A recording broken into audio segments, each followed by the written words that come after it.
So ആ ഇഷ്യൂവിലെ Manorama online ഇൻ്റർവ്യൂവിലെ ഒരു comments was not in line വിത്ത്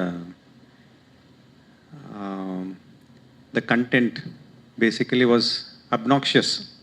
എന്ന് പറഞ്ഞാൽ it was of foul language. അങ്ങനെയുള്ളതിനാലാണ് പോലീസ് അതിൽ ഇടപെടാനുള്ള കാരണം. So as per the IT act any obscene comments, ഏതെങ്കിലും വിധത്തിലുള്ള അട്രോഷ്യസ് ആയിട്ടുള്ള കമൻറ്റ്സ് ഒരാളെതിരെ ഉണ്ടെങ്കിൽ അതിനെതിരെ പോലീസിനൊരു ആക്ഷൻ എടുക്കണമെന്നുള്ള നിർദ്ദേശം ഓൾറെഡി അവർക്ക് IT ആക്ട് പിന്നെ ഇൻ്റർമീഡിയറി റൂൾസിനനുസരിച്ചിട്ട് അവർക്ക് നിലവിലുണ്ട്. നമ്മുടെ സൈബർ പെട്രോളിങ്ങിൻ്റെ ഭാഗമായിട്ട് സൈബർ സെല്ല് ഇങ്ങനെ ഒരു കമൻറ്റ് അവരുടെ മുൻപ് വരുമ്പോൾ അവർ മെറ്റാവോട് പറഞ്ഞത് ഈ കമൻറ്റ് നീക്കണം എന്ന് ആയിരുന്നു. പക്ഷേ ബൈ മിസ്റ്റേക്ക് ആ മൊത്തം വീഡിയോ അവർ നീക്കി എന്നുള്ളതാണ് ഒരു ഫാക്ച്വൽ പൊസിഷൻ. പിന്നെ താങ്കൾ എന്നോട് പിന്നെ പോലീസിനോട് ആ ടേക്കപ്പ് ചെയ്തിട്ടുണ്ട്. കാരണം ഇതൊരു അബ്നോക്ഷ്യസ് കണ്ടൻറ്റ് മാത്രം നീക്കേണ്ട ഒരു കാര്യത്തിൽ മൊത്തം വീഡിയോ തന്നെ നീക്കിയിട്ടുണ്ടെന്നുള്ള ഒരു കാര്യം നമ്മുടെ ശ്രദ്ധയിൽ വന്നു. പിന്നെ ഇമീഡിയറ്റായിട്ട് പോലീസ് മെറ്റായിനടുത്ത് ടേക്കപ്പ് ചെയ്തിട്ടുണ്ട്.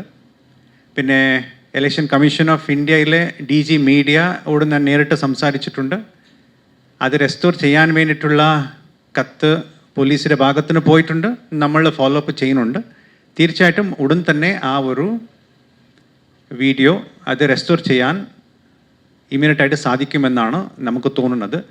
മെറ്റായുടെ അവരുടെ തന്നെ കുറേ ഫോർമാലിറ്റീസ് ഉണ്ട്. ഒരു പ്രാവശ്യം ഒരു ആക്ഷൻ എടുത്ത ശേഷം തിരികെ ആ വീഡിയോ റെസ്റ്റോർ ചെയ്യണമെങ്കിൽ അവരുടെ കുറച്ച് ഫോർമാലിറ്റീസ് ഉണ്ട്. ആ ഫോർമാലിറ്റീസ് അവർ പാലിച്ചുകൊണ്ട് ഉടൻ തന്നെ അത് ചെയ്യുമെന്നാണ് നമ്മൾ പ്രതീക്ഷിക്കുന്നത്. ഇതിൽ സംഭവിച്ചുള്ളത് ഇങ്ങനെയാണ്. പോലീസിൻ്റെ ഭാഗത്തിനും ആ ഒരു കമൻറ്റ് നീക്കാനാണ് പോയിട്ടുണ്ടായിരുന്നത്. പക്ഷേ ബൈ മിസ്റ്റേക്ക് ആ മൊത്തം വീഡിയോ അവർ നീക്കി എന്നുള്ളതാണ് ഇതിലെ ഒരു ഫാക്ച്വൽ പൊസിഷൻ. അത് പെട്ടെന്ന് തന്നെ അത് റിസോൾവ് ആവും എന്നാണ് നമുക്ക് പ്രതീക്ഷിക്കുന്നത്.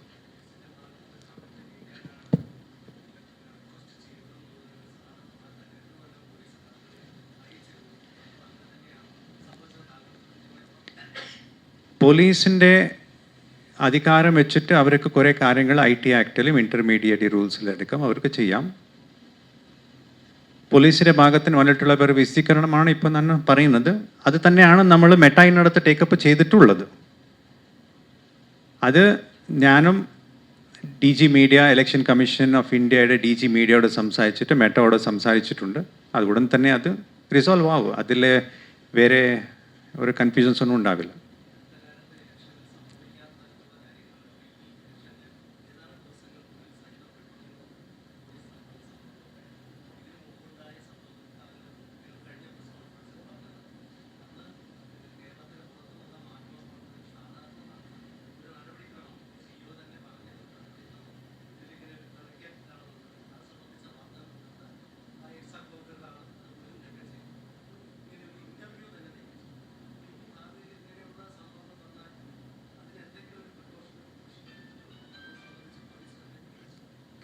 ഇപ്പോൾ പോലീസിൻ്റെ ഭാഗത്ത് നിന്ന് അവർ 2 പ്രസ് റിലീസസ് ഓൾറെഡി കൊടുത്തിട്ടുണ്ട്. അവരുടെ അധികാരങ്ങളെല്ലാം പറഞ്ഞിട്ടും പിന്നെ അവർ എടുക്കുന്ന സ്റ്റെപ്സിനെ കുറിച്ച് വളരെ ഒരു വിശദമായിട്ട് തന്നെ അവർ പത്രക്കുറിപ്പിൽ അവർ ഓൾറെഡി പറഞ്ഞിട്ടുണ്ട്.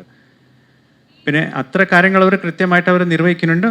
പിന്നെ ഏതെങ്കിലും വിധത്തിലുള്ള പരാതി ഉണ്ടെങ്കിൽ അത് തീർച്ചയായിട്ടും അത് പരിഹരിക്കേണ്ടതാണ്. അതിനുള്ള ഒരു പരിഹാരം പോലീസിൻ്റെ ഭാഗത്ത് തന്നെ ഉണ്ടാവും.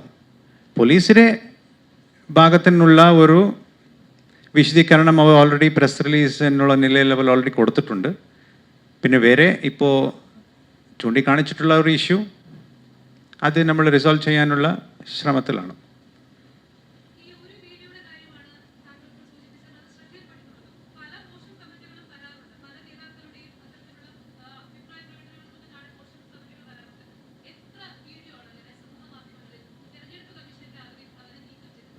അത് കൃത്യമായിട്ട് കണക്ക് എൻ്റെ കയ്യിലില്ല. പക്ഷേ സൈബർ പെട്രോളിങ്ങിൻ്റെ ഭാഗമായിട്ട് ഡെഡിക്കേറ്റഡ് ആയിട്ടുള്ള ടീംസ് എൻ്റെ ഓഫീസിലുണ്ട്, സൈബർ പോലീസിലുണ്ട്, എല്ലാ ജില്ലാ കളക്ട്രേറ്റിൽ പ്രവർത്തിക്കുന്നുണ്ട്, ജില്ലാ പോലീസ് മേധാവിയുടെ ടീംസുണ്ട്. ഇപ്പോൾ ഒബ്സീനായിട്ടുള്ള കമൻറ്റ്സ്, മോഡൽ കോഡ് ഓഫ് കോണ്ടക്റ്റിനെതിരെയുള്ള കമൻറ്റ്സ്, പിന്നെ ഇലക്ഷൻ കമ്മീഷൻ്റെ പ്രോസസ്സിന് വിഷ്യേറ്റ് ചെയ്യുന്ന വിധത്തിലുള്ള ആക്ടിവിറ്റീസ് എന്തെങ്കിലും ഉണ്ടെങ്കിൽ അത് കൃത്യമായിട്ട് ഇടപെടാൻ വേണ്ടിയിട്ടുള്ള ഒരു പവേഴ്സ് പോലീസിനുണ്ട്. അതുകൊണ്ട് തന്നെയാണ് അവർ കൃത്യമായിട്ട് ഇടപെടുന്നത്. പിന്നെ ഏതെങ്കിലും വിധത്തിലുള്ള ഒരു പരാതി ഉണ്ടെങ്കിൽ, എടുത്ത സ്റ്റെപ്സിനെതിരെ പരാതി ഉണ്ടെങ്കിൽ അതിനുള്ള ഒരു പ്രോസസ്സ് കൂടിയുണ്ട്. പിന്നെ ഇപ്പോൾ നിലവിൽ സംഭവിച്ച കാര്യത്തിലും അവർ എല്ലാവർക്കും മെയിൽ അയച്ചിട്ടുണ്ട്. DGP അടക്കം എല്ലാവർക്കും മെയിൽ പോയിട്ടുണ്ട്. പിന്നെ അത് നമ്മൾ കൃത്യമായിട്ട് ടേക്കപ്പ് ചെയ്തിട്ട് അത് റിസോൾവ് ചെയ്യുന്നുണ്ട്. സോ ഇതിപ്പോൾ കൃത്യമായിട്ടുള്ള എത്ര വീഡിയോസാണ് നമ്മൾ മാറ്റിയിട്ടുള്ളതിനുള്ളത് കണക്ക് നമ്മൾ പോലീസിൻ്റെ ഭാഗത്ത് നമ്മൾ എടുക്കേണ്ടതുണ്ട്. പക്ഷേ കൃത്യമായിട്ട് അവർ ഇടപെടാൻ വേണ്ടിയിട്ടുള്ള ഒരു പവേഴ്സ് അവർക്കുണ്ട്, അത് ഇടപെടുന്നുണ്ട്.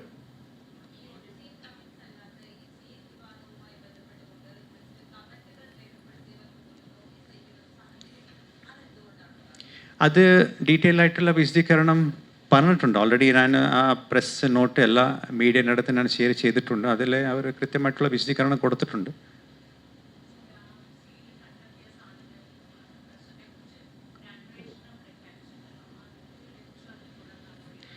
അതിൻ്റെ റിപ്പോർട്ട് ഇന്നലെ ലഭിച്ചിട്ടുണ്ട്. അത് നമ്മൾ പരിശോധിക്കുന്നുണ്ട്. പിന്നെ ഇലക്ഷൻ കമ്മീഷൻ ഓഫ് ഇന്ത്യയുടെ ഒരു നിർദ്ദേശമനുസരിച്ചിട്ട് ബാക്കി നടപടികൾ നമ്മൾ എടുക്കുന്നതായിരിക്കും.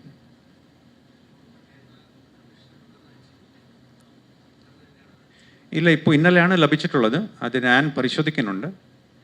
പിന്നെ ഒരു കൺസൾട്ടേഷൻ ഇലക്ഷൻ കമ്മീഷൻ്റെ ഭാഗത്തിന് ഉണ്ടാവണം. അത് അവരോട് കൺസൾട്ട് ചെയ്തിട്ട് ഉടൻ തന്നെ ഓരോ നടപടി നമ്മൾ എടുക്കുന്നതായിരിക്കും.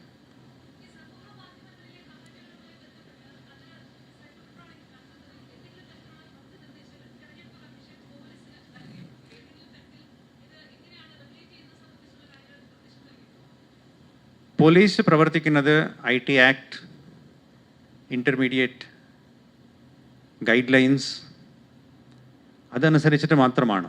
പിന്നെ മോഡൽ കോഡ് ഓഫ് കോണ്ടക്റ്റ് ഇല്ല പറഞ്ഞിട്ടുള്ള കാര്യങ്ങൾ RP ആക്ട് 1950-51 അത് ക്ലിയറായിട്ട് പറഞ്ഞിട്ടുള്ള കാര്യങ്ങളാണ്. സോ അവർ നിലവിലുള്ള ചട്ടങ്ങൾ അനുസരിച്ച് മാത്രമാണ് കാര്യങ്ങൾ അവർ ചെയ്യുന്നത്. പ്രത്യേകമായിട്ട് ഇലക്ഷൻ കമ്മീഷൻ അങ്ങനെ ഒന്നും നിർദ്ദേശം കൊടുക്കേണ്ടത് ആവശ്യമില്ല. കാരണം മോഡൽ കോഡ് ഓഫ് കോണ്ടക്റ്റ് എല്ലാവർക്കും ബാധകമാണ്.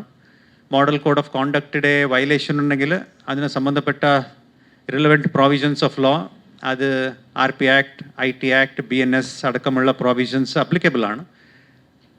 സോ നമ്മൾ പ്രത്യേകമായിട്ട് ഒരു ഗൈഡ് ലൈൻസ് ഒന്നും കൊടുത്തിട്ടില്ല. മോഡൽ കോഡ് ഓഫ് കോണ്ടക്റ്റ് ആണ് എല്ലാവർക്കും ബാധ്യമായിട്ടുള്ള ഒരു ഗൈഡ് ലൈൻസ്. പിന്നെ ബാക്കി ഇലക്ട്രൽ ലോസ് എന്ന് അറിയപ്പെടുന്ന RP act 1950-51, conduct of rules 1961 ഇതാണ് എല്ലാവർക്കും ബാധ്യമായിട്ടുള്ള ഒരു ആക്ട്.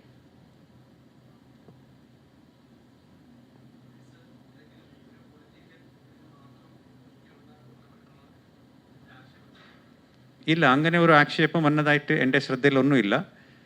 വളരെ ട്രാൻസ്പെറൻ്റ് ആയിട്ട് ഒരു ആക്ഷന് പോലീസ് എടുക്കുന്നുണ്ടെങ്കിൽ ഇതെല്ലാം ലീഗൽ സിസ്റ്റംസിലെ ബഹുമാനപ്പെട്ട കോടതിയുടെ മുൻപാകെ ചാലഞ്ച് ചെയ്യുന്ന ഒരു പ്രക്രിയയാണ്. സോ അങ്ങനെ വെറുതെ ഒരു ആക്ഷൻ എടുക്കാൻ ആർക്കും സാധിക്കത്തില്ല. കൃത്യമായിട്ട് എല്ലാ ആക്ഷൻസ് ബഹുമാനപ്പെട്ട കോടതിയുടെ മുൻപാകെ ചാലഞ്ച് ചെയ്യപ്പെടും. കൃത്യമായിട്ടുള്ള ഇൻഫർമേഷന്, കൃത്യമായിട്ടുള്ള actions as per rules and regulations മാത്രമാണ് കമ്മീഷൻ പോലീസ് അവരെടുക്കുന്നത്. സോ കൃത്യമായിട്ട് അത് അവർ പാലിക്കണം. ഇല്ലെങ്കിൽ ഏതെങ്കിലും ആക്ഷൻ എടുത്താൽ it's all challengeable. So under the honourable court of law. So കൃത്യമായിട്ട് അവർ ആസ് പെർ റൂൾസ് മാത്രമാണ് കാര്യങ്ങൾ കൈകാര്യം ചെയ്യുന്നത്.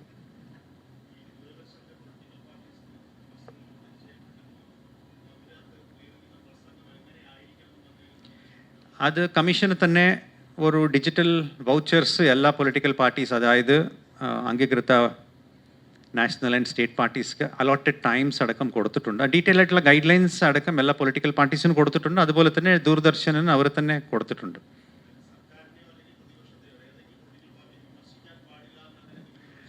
ഇല്ല, അത് ആ ഗൈഡ് ലൈൻസ് വളരെ ക്ലിയർ ആണ്. സോ അതിലെ അവരെന്ത് സംസാരിക്കണം, എന്ത് സംസാരിക്കാൻ പാടില്ല എന്നുള്ളത് വളരെ ക്ലിയർ ആയിട്ട് ഗൈഡ് ലൈൻസിൽ തന്നെ ഉണ്ട്. പിന്നെ എത്ര മിനിറ്റ് ഓരോരോ പാർട്ടിക്ക് അലോട്ട് ചെയ്തിട്ടുണ്ട് എന്നുള്ളത് കൂടി അതിൽ പറഞ്ഞിട്ടുണ്ട്.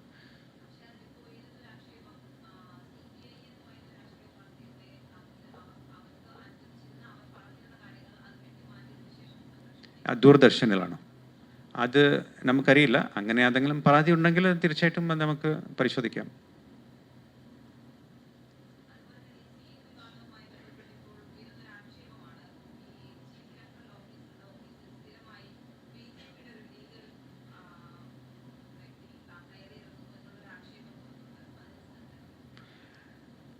മുഖ്യ തെരഞ്ഞെടുപ്പ് ഓഫീസറുടെ ഓഫീസിൽ ആർക്ക് വേണമെങ്കിലും വരാം.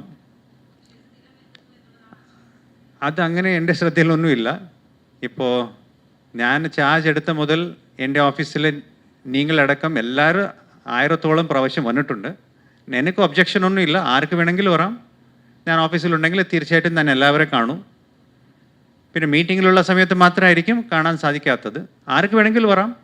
അങ്ങനെ എല്ലാ പൊളിറ്റിക്കൽ പാർട്ടീസിൻ്റെ അവരുടെ ഏതെങ്കിലും ഒരു കാര്യം ഉണ്ടാവും. കാരണം അത് MC കമ്മിറ്റി അവിടെയാണ് കൂടുന്നത്. അതിന് ആപ്ലിക്കേഷൻസ് കൊടുക്കാനുണ്ടാവും. ഇമെയിൽ വഴി കൊടുത്തിട്ടുണ്ടെങ്കിൽ ഫിസിക്കലായി വന്നിട്ട് അവിടെ പേപ്പേഴ്സ് കൊടുക്കാൻ ആൾക്കാർ വരും.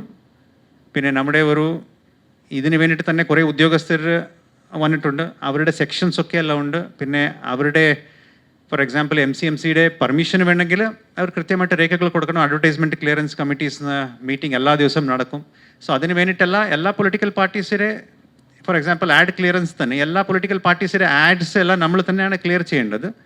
അത് എല്ലാ പൊളിറ്റിക്കൽ പാർട്ടീസ് വരും, അവരുടെ അഡ്വർടൈസ്മെൻറ്റ്സ് കൊണ്ടുവരും.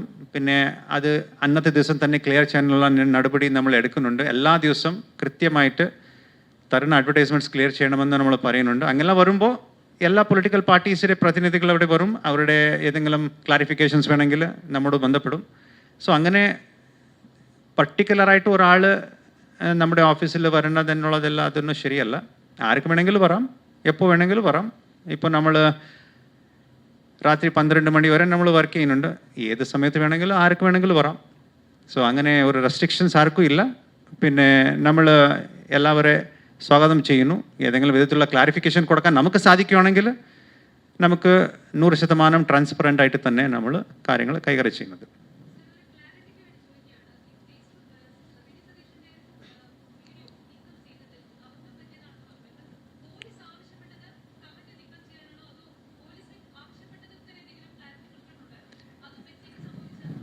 ഇല്ല, സാധാരണ നമ്മളൊരു ഒബ്സീനായിട്ടുള്ള കമൻറ്റ് കാണുന്നുണ്ടെങ്കിൽ അത് ഈ ഇലക്ഷൻ്റെ സമയത്ത് മാത്രമല്ല, ഈവൻ അതർവൈസ് ഒബ്സീനായിട്ടുള്ള കമൻറ്റ്സ് ഉണ്ടെങ്കിൽ അത് നമുക്ക് നീക്കാൻ വേണ്ടിയിട്ടുള്ള ഒരു പ്രൊവിഷൻ ഓൾറെഡി നിലവിലുള്ള ചട്ടങ്ങളിലുണ്ട്.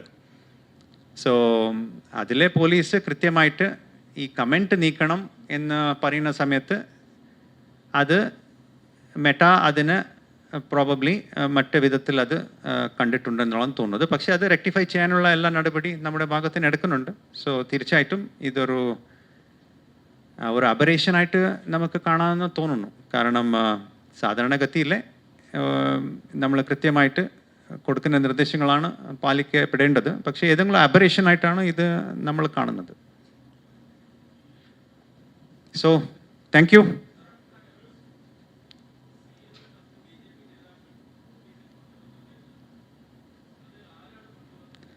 അത് ഇപ്പോൾ കൃത്യമായിട്ടുള്ള ഒരു മറുപടി ഞാൻ കൊടുക്കാം. അത് ഇപ്പോൾ എൻക്വയറി എല്ലാം നടന്നിട്ടുണ്ട്. എൻക്വയറിയുടെ ബേസിസിൽ ഔട്ട്കം എന്തായാലും അത് ഇലക്ഷൻ കമ്മീഷൻ ഓഫ് ഇന്ത്യയോട് സംസാരിച്ചിട്ട് അത് ആവശ്യമുള്ള കാര്യങ്ങൾ കൃത്യമായിട്ടുള്ള സമയത്ത് നമ്മൾ പറയാം.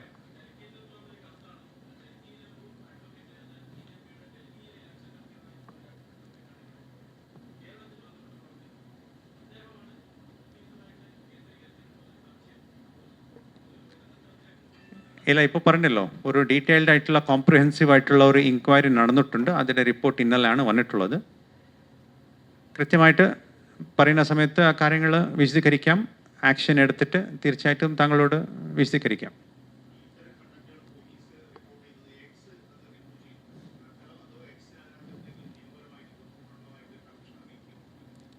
സോ എക്സിൻ്റെ കാര്യത്തിൽ അവർക്ക് അവരുടെ ആയിട്ടുള്ള ഒരു ഫോർമാലിറ്റീസ് ഉണ്ട്. അവർ ഫോളോ ചെയ്യുന്ന ഫോർമാലിറ്റീസ് നമുക്കറിയാം. സോ ആ ഫോർമാലിറ്റീസ് ഫോളോ ചെയ്തിട്ടാണ് നമ്മൾ അവരോട് കോർഡിനേറ്റ് ചെയ്യുന്നത്. സോ അവരുടെ കമ്പനിയുടെ റൂൾസ് അനുസരിച്ചിട്ടാണ് അവർ പ്രവർത്തിക്കുന്നത്. പിന്നെ ഞാൻ മനസ്സിലാക്കിയിട്ടുള്ളത് കുറേ കേസസ് ഹൈക്കോർട്ടിൽ പെൻഡിങ് ഉണ്ടെന്ന് തോന്നുന്നു, അവരുടെ കേസസ്. സോ ആ കാര്യങ്ങളെക്കുറിച്ച് ലീഗലായിട്ടുള്ള കാര്യങ്ങളാണ്. പക്ഷേ അവരുടെ ഒരു ഫോർമാലിറ്റീസ് അനുസരിച്ചിട്ട് അവർ സഹകരിക്കുന്നുണ്ട്. പക്ഷേ അവരുടെ സർവീസ് റൂൾസ് വേറെയാണ്. സോ ആ സർവീസ് റൂൾസ് നമ്മൾ ഫോളോ ചെയ്തിട്ട് അവരോട് നമ്മൾ ഇടപെടാറുണ്ട്. അവരുടെ ഭാഗത്തിനും വേണ്ടി വരുന്ന ഒരു സഹകരണം അവരുടെ ഭാഗത്തിന് വരണമുണ്ട്.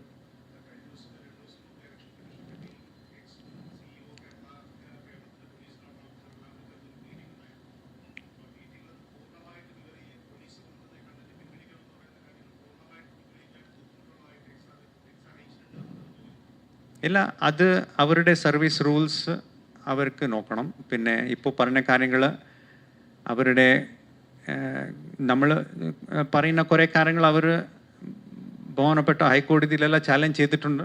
അതിൻ്റെ കാര്യത്തെക്കുറിച്ച് അവർ പറഞ്ഞു. സോ അവരുടെ സർവീസ് റൂൾസ് അനുസരിച്ചിട്ട് അവർ കാര്യങ്ങൾ ചെയ്യുന്നു. നമുക്ക് ആവശ്യമുള്ള സഹായം സഹകരണം അവർ തരണം എന്നുള്ള ഒരു വാഗ്ദാനം ഓൾറെഡി കൊടുത്തിട്ടുണ്ട്. പക്ഷേ അവരുടെ സർവീസ് റൂൾസിൽ നിന്നുകൊണ്ട് മാത്രമേ അവർക്ക് ചെയ്യാൻ സാധിക്കത്തുള്ളൂ എന്നുള്ളതാണ് അവരുടെ ഒരു വിശദീകരണം.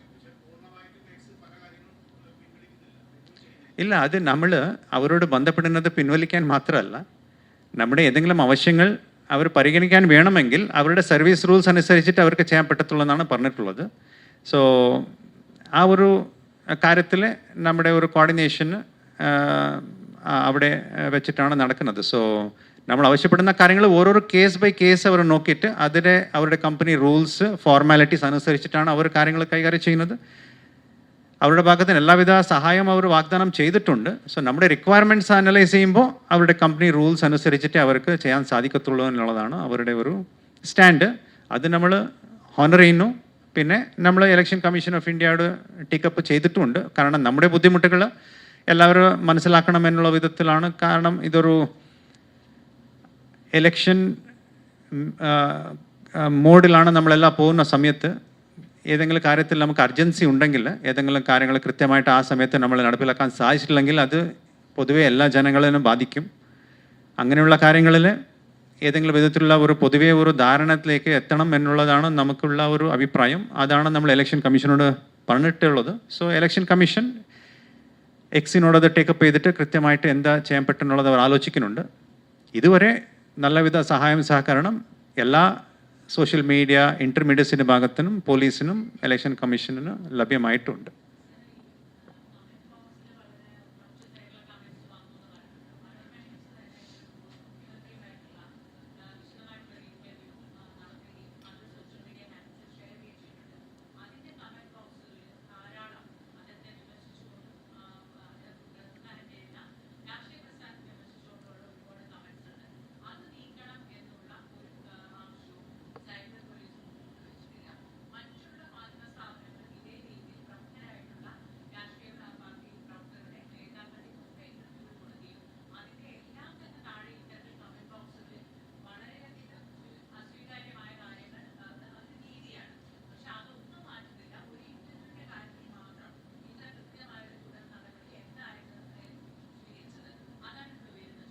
അത് പരിശോധിക്കാം. താങ്കൾ പറഞ്ഞിട്ടുള്ള കാര്യങ്ങൾ പോലീസിനോട് സംസാരിച്ചിട്ട് പരിശോധിക്കാം തീർച്ചയായിട്ടും. ഇല്ല, അത് പറഞ്ഞല്ലോ, നമുക്ക് പരിശോധിക്കാം. താങ്കൾ പറഞ്ഞിട്ടുള്ള കാര്യങ്ങൾ പോലീസിനടുത്ത് ടേക്കപ്പ് ചെയ്തിട്ട് പരിശോധിക്കാം.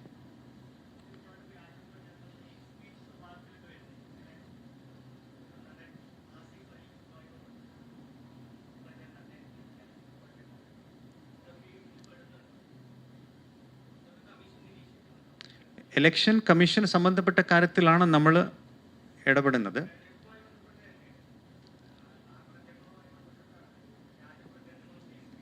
ഓക്കെ, ഈ കാര്യം എനിക്കറിയില്ല. പക്ഷേ നമ്മൾ ശ്രദ്ധിക്കുന്നത് ഇലക്ഷൻ കമ്മീഷൻ റിലേറ്റഡ് ആയിട്ടുള്ള കണ്ടൻറ്റ്സ് ആണ്. ബാക്കി പൊതുവേ ഉള്ള അബ്നോക്ഷ്യസ് കണ്ടൻറ്റ് എന്തെങ്കിലും ഉണ്ടെങ്കിൽ അത് പോലീസാണ് അവരുടെ കാര്യങ്ങൾ നോക്കേണ്ടത്. സോ താങ്കൾ പറഞ്ഞ കാര്യം എൻ്റെ ശ്രദ്ധയിലില്ല. പക്ഷേ ഞാൻ ചോദിക്കാം.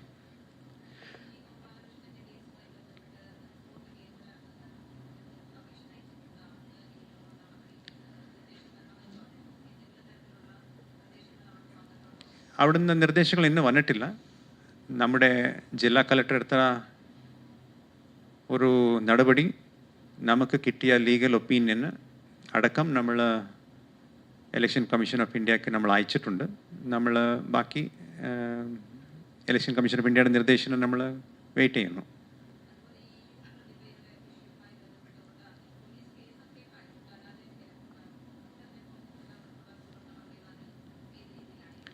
സോ ഇപ്പോൾ ആ ആക്ഷന് നമ്മൾ ജില്ലാ കളക്ടർ ആലപ്പിയോട് പറഞ്ഞിട്ട് കൃത്യമായിട്ടുള്ള അവരുടെ മീഡിയ കമ്മിറ്റി ചേരുകയും അവിടുന്ന് കൃത്യമായിട്ടുള്ള നിർദ്ദേശം പോലീസിന് പോയിട്ടുണ്ട്.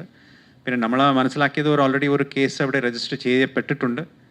പിന്നെ എലക്ഷൻ സംബന്ധപ്പെട്ട കാര്യമായതിനാൽ എലക്ഷൻ സംബന്ധപ്പെട്ട എല്ലാ പ്രൊവിഷൻസ് അതിലെ അവരുടെ FIRലും പിന്നെ വരാൻ പോകുന്ന ഇൻവെസ്റ്റിഗേഷൻ അതിൽ ഉൾപ്പെടുമെന്നാണ് ജില്ലാ കളക്ടർ നമുക്ക് അറിയിച്ചിട്ടുള്ളത്. അതിൻ്റെ ഫോളോ അപ്പ് നമ്മൾ കൃത്യമായിട്ട് ചെയ്യാം.